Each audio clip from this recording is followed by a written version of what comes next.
وكيف وصلني الفران بدوي اللي كنت خديت من عند لاباج دي جيترونيك، اول حاجه قررت نصوب فيه هي البهله، لانه كاملين عارفين ان نجاح البهله كيعتمد بالاساس على النوعيه ديال الفران. وغنشارك معكم جميع الاسرار باش تنجح معكم البهله مع واحد المكون اللي كيزيدها لذه ولون غزال بزاف. بالنسبه للمكونات غنحتاجو 125 غرام ديال المارغرين مع ساشي ديال الفاني، قبصه الملح وكاس ديال السنيده. غادي نخلطهم مزيان مزيان حتى كتجمعك ليا هذيك الزبده مزيان. كنزيد عليهم كاس ديال ديال الزيت عفوا، وكنعاود نخدمهم مزيان حتى كنحصل على شكل بوماد.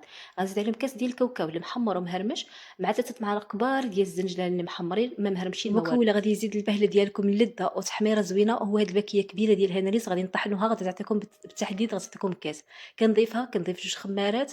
الدقيق هزات لي 400 غرام ديال ما يعادل 4 ديال الكيسان، وبطبيعه الحال الدقيق كيبقى على حسب النوعيه ديال الدقيق. البهله ضروري كندلكوها ماشي بحال الحلوى الاخر حتى كنحصلوا على عجين لين. كنشكلها كويرات وكنديرها في هاد اللاطه ديال بدوي. هاد اللاطه راها كتصنع خصيصا لكم وتحت الطلب ديالكم والكميه اللي بغيتو. هاد اللاطات كيكونوا صحاح بزاف ماشي بحال اللاطات العاديين. كيف شفتوا انا راني ما فرشتش البابي نهائيا، دهنتها غير بشويه ديال الزيت ودخلتها الفران اللي كيكون سخون مزيان. كنشعل عليها من الفوق حتى كتشقق ليا وكتحمر، عاد كنطلعها الفوق باش كتحمر ليا من. وكيف كتشوفوا تبارك الله كتجي مشقه وكتجي محمره، واحد اللون اللي رائع بزاف وكتجي لذيذه بزاف. هاد البهله غير جربوها على حسابي. بالنسبه لاي استفسار او معلومات عن الفرن اللي خديته فانا غادي نخليكم الباج ديالهم وجميع المعلومات اسفل الفيديو.